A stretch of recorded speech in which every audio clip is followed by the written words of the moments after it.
সেনাবাহিনী কি করছে, সেনাপ্রধান কি করছেন? দেখুন, এই পিনাকি তো তাকেও হুমকি দিচ্ছেন, তাকেও গালাগাল করছেন, মানে কাউকে ছেড়ে কথা কইছেন না। আমাদের তিন বাহিনীর সর্বাধিনায়ক মহামান্য রাষ্ট্রপতি চুপ্পু মহোদয়কেই তিনি আমলে নিচ্ছেন না, আর বাকিরা তো কোন ছাড়।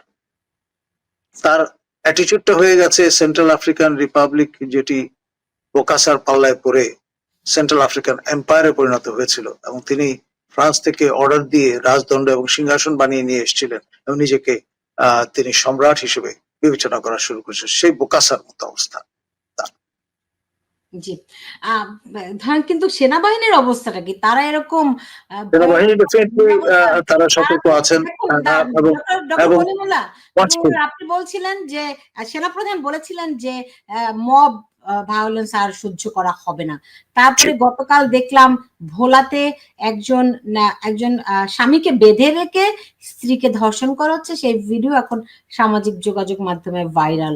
কুমিল্লায় আপনি দেখেন যে এক নারীকে বিবস্ত্র করা হয়েছে মুরাদনগরে।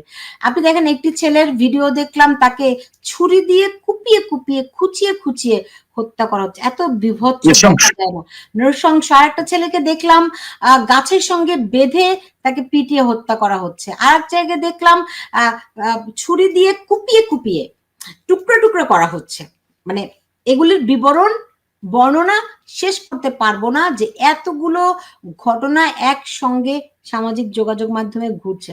অসুস্থ হওয়ার মতো অবস্থা। আমি জানি না বাংলাদেশের মানুষ কিভাবে করে এগুলো সহ্য করছে, কিন্তু ঘটনাগুলো ঘটছে।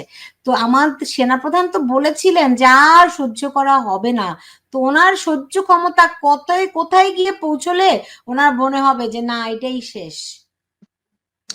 দেখুন, সর্বশেষ যে ঘটনাটি ঘটেছে সেটি হচ্ছে উত্তরবঙ্গে এক কোম্পানি শূন্য যারা দায়িত্বরত ছিলেন তাদের নামে মামলা করার অনুমোদন এসছে।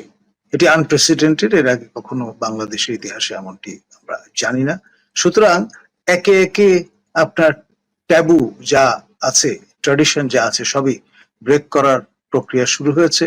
এবং কোনো ফোন আলাপ আমরা দেখলাম ফাঁস হচ্ছে, যেখানে বলা হচ্ছে যে সেনাবাহিনী বা এই ধরনের বাহিনীকে, যারা আইন শৃঙ্খলা রক্ষার দায়িত্বে এখন মাঠে আছেন, তাদেরকে টিস্যু পেপারের মতো ব্যবহার করে ছুঁড়ে ফেলবার একটা মাইন্ডসেট নিয়ে এরা অগ্রসর হচ্ছে।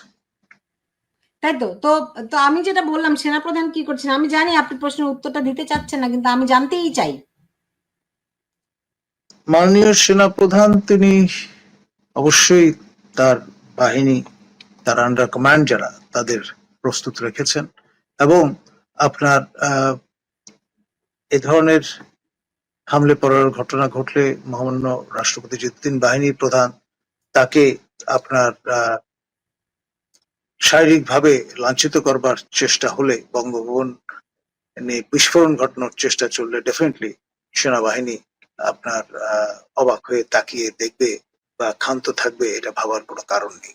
সর্বশক্তি দিয়ে তা প্রতিহত করবে। মানে কি, সেনাপ্রধান তো ওই 5ই আগস্ট জাতির উদ্দেশ্যে ঘোষণা দিয়েছিলেন, আপনারা আমার উপর আস্থা রাখতে পারেন। তারপরে তো আমরা দেখছি প্রতিদিন মানুষকে পিটিয়ে হত্যা করা হচ্ছে। আজকে নারীদের কোনো নিরাপত্তা নেই। বাংলাদেশ আজকে বিবস্ত্র, বাংলাদেশ আজকে উলঙ্গ হয়ে পড়েছে।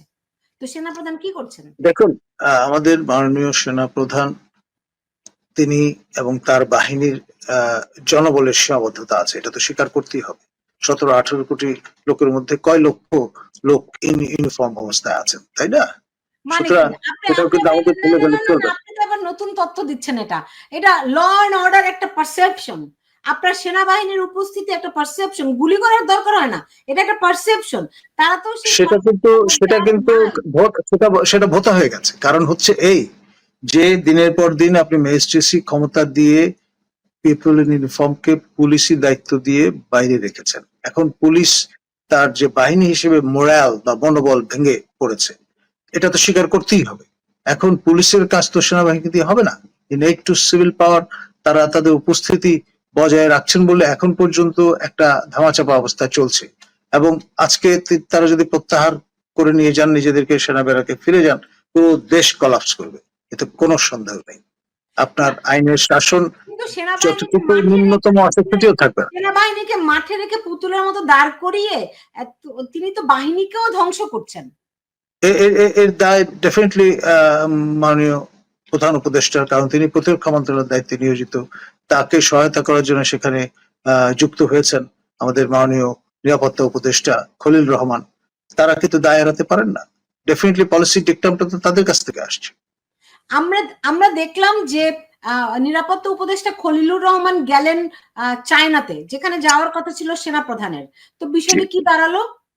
এখন অ্যাজ পার র্যাঙ্ক স্ট্যাটাস মন্ত্রী মর্যাদায় যিনি আসীন আছেন, তিনি প্রোটোকল ওয়াইজ উপরে, না যিনি আন্ডার কমান্ড হিসেবে থাকবার কথা তিনি উপরে। ফলে যা হবার তাই হচ্ছে। আপনার মন্ত্রণালয়ের নিয়ন্ত্রণ এমওডি, মিনিস্ট্রি অফ ডিফেন্সের নিয়ন্ত্রণ তো প্রফেসর ইউনুস এবং তার আপনার সহযোগী খলিল রহমানের। তো তো সেনাপ্রধান তাহলে মানুষকে আশ্বাস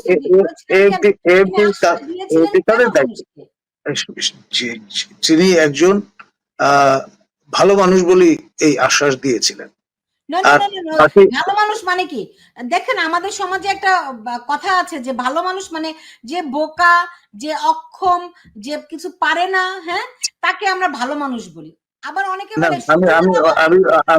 আমি ওই অর্থে ভালো মানুষ বলিনি। আমি যেটা বলবার চেষ্টা করেছি, তিনি পারসিস্টেন্টলি এবং কনসিস্টেন্টলি যে বিষয়টা আপহোল্ড করেন সেটি হচ্ছে ইজ এ সোলজার, এবং পেশাদারিত্বের সঙ্গে কাজ করবেন। রাজনীতি এবং দেশ শাসন তাদের কাজ নয়, এটা বারংবার সেটি বলেছে। নারীদেরকে ধর্ষণ করা হচ্ছে, গ্যাং রেপ করা হচ্ছে, মানে এইরকম অবস্থা দিনের পর দিন বাংলাদেশে। এটি দেখবার দায়িত্ব ইন এ ওয়ে আন্তর্জাতিক সম্প্রদায়ের এবং জাতিসংঘের, এবং সে কারণেই কোন কোন দলের পক্ষ থেকে বলা হচ্ছে যে সামনে নির্বাচন জাতিসংঘের অধীনে আয়োজন করবার। আমাদের প্রতিবেশী রাষ্ট্র মিয়ানমার, কম্বোডিয়াতে জাতিসংঘের তত্ত্বাবধানে নির্বাচন আয়োজন করা হয়েছিল। এখন দিন দিন বাংলাদেশ কিন্তু একটা কনফ্লিক্ট জোনে পরিণত হচ্ছে, এবং কনফ্লিক্ট জোনে কখনোই দেশের যে কাঠামো আছে তার আওতায় নির্বাচন যজ্ঞ সম্পন্ন করা সম্ভবপর হয় না। কম্বোডিয়াতে কনফ্লিক্ট জোন বলেই সেখানে জাতিসংঘের তত্ত্বাবধানে নির্বাচন আয়োজন করা হয়েছিল, এবং সেই নির্বাচন পর্যবেক্ষণ করতে কনফ্লিক্ট জোন বানানো হচ্ছে যাতে করে ওই যে জাতিসংঘের যে করিডোর চায়, আমেরিকা যে করিডোর চায়, সেগুলো যাতে করে সুন্দর করে দিয়ে দেয়া যায়, তাই তো? এখন ধরুন জামাতে ইসলামের পক্ষ থেকে এই জাতিসংঘের তত্ত্বাবধানে নির্বাচন আয়োজনের আহ্বান জানানো হয়েছে। এখন তারা কি বুঝে এই আহ্বান জানিয়েছেন আমি জানি না, তবে এটি ফোরফ্রন্টে তো এসছে। জি, সেটা তো নীল নকশারই অংশ, এটা তো নতুন কিছু নয়। এ কারণেই জাতিসংঘের একটি মানবাধিকার কমিশনের অফিস নেওয়া হচ্ছে বাংলাদেশে, যে অনুমোদনটি দেওয়া হয়েছে সেটা তো আমরা জানি, এবং এটি হচ্ছে ওই যে মূল মেটিকুলাস প্ল্যানেরই অংশ নাকি?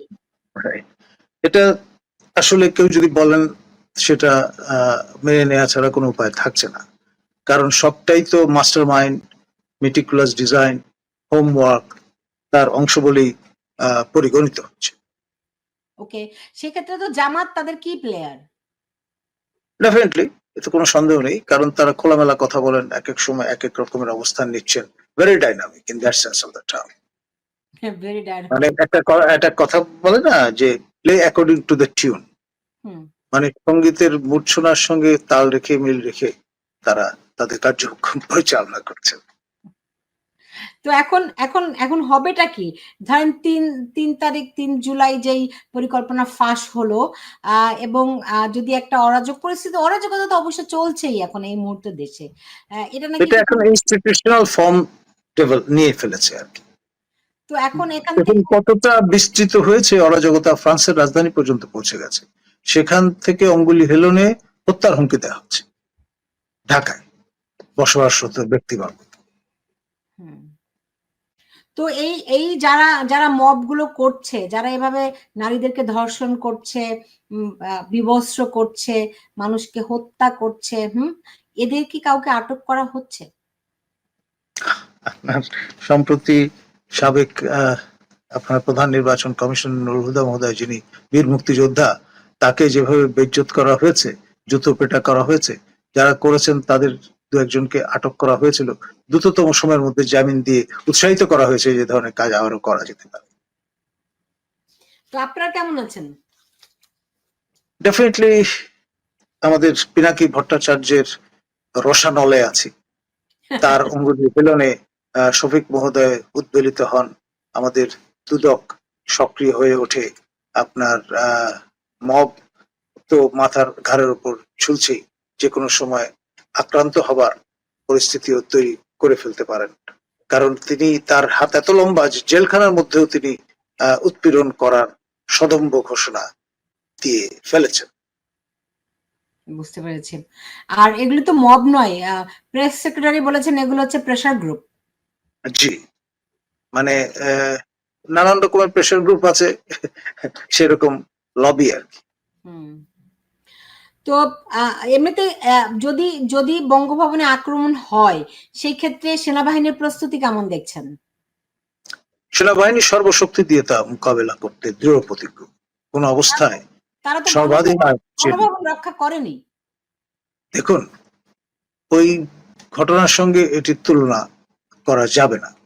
তখন একটা এমন পরিস্থিতি ছিল, সবাই হতচকিত ছিল, আপনার যেটা ডিপ স্টেট, আন্তর্জাতিক পরাশক্তি নিচয় তারা যুক্ত ছিলেন, এবং $50 মিলিয়ন একটা প্রজেক্ট ছিল, এটা কালার রেভলিউশন। তো ফলে সেটা ছিল অপ্রতিরোধ, কারো পক্ষেই সম্ভব ছিল না। এখন কি ডিপ স্টেট নাই? আছে,